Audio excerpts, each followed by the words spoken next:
কংস মহাৰাজৰ ঘৰত কাপোৰ ধুই ধুই বুঢ়া হৈ গৈছোঁ।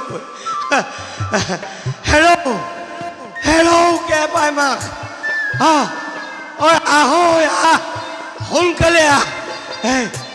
এই মহাৰাজৰ ঘৰত কাপোৰ দিবগৈ লাগে। এইজনীনো কলৈ গ'ল? হেল্ল' কে পাই মাক আহা সোনকালে আহ।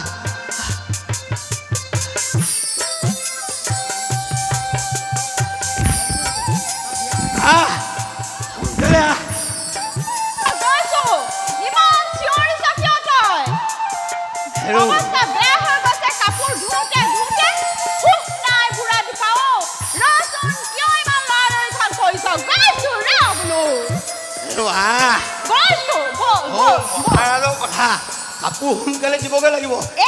বুজি পাওঁ নহয় কিবা এতিয়া কথা পাতি তাৰহে বেছি হৈছে। অলপ ৰ'বাচোন। তাৰ নিধক পাছফালৰ পৰা মাত লগাই যাত্ৰা নাস্তিক কৰি দিলি নহয়।